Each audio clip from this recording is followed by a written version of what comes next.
বিসমিল্লাহ। মামা খুব মজা হয়েছে। আসসালামু আলাইকুম রহমতুল্লাহ। সবাই কেমন আছেন? আজকে বাইক নিয়ে আবদার করছে, তাই মামা আজকে ফ্রেঞ্চ ফ্রাই খামো। আজকে বড় বড় দুইটা আলু লইছি, বাইক নিয়ে জন্য ফ্রেঞ্চ ফ্রাই বানাবো। আপনারা সবাই সাথে থাকেন। ফ্রেঞ্চ ফ্রাই বানানোর জন্য আগে আলু দুইটা ধুয়ে নিন। আলু ধোয়া শেষ, আলু দুইটা উড়েই নিন। আলু দুইটা ছিলে নিন।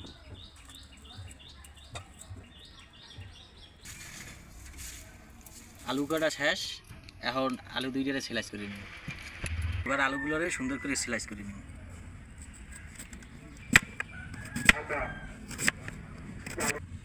এবার আলুগুলোরে একসাথে করে আবার স্লাইস করে নিন।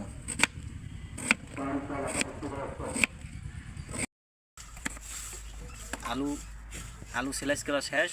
দেখেন কি সুন্দর ফ্রেঞ্চ ফ্রাইগুলো দেখতে সুন্দর হয়েছে। এখন বাড়িতে উঠে নিন। এখন আলুগুলো ধুয়ে নিব।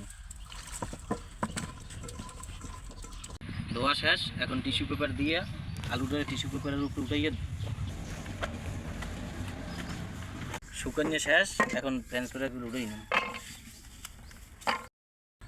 আলুটার এখন মশলা দিয়ে প্রসেসিং করে নেব। প্রথমে কর্নফ্লাওয়ার, 2 চামচ ময়দা, একটা কাঁচা ডিম, পরিমাণ মতো লবণ, পরিমাণ মতো কাশ্মীরি লঙ্কার গুঁড়ো, সব দেওয়া শেষ। এখন ভালো করে মাখাই নিন।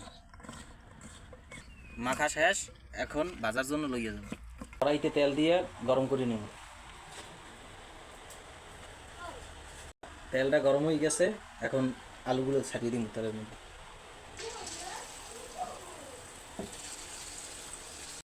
ভাজার মধ্যে হালকা হালকা লড়াই দিন।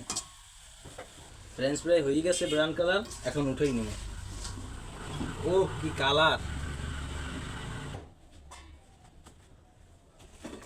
মামা ফ্রেঞ্চ ফ্রাই তো হয়ে গেছে, এখন খাবা না? আমি টেস্ট করি দুইজনের নাকি। টমেটো সস দিয়া এখন টেস্ট করে দেখুন।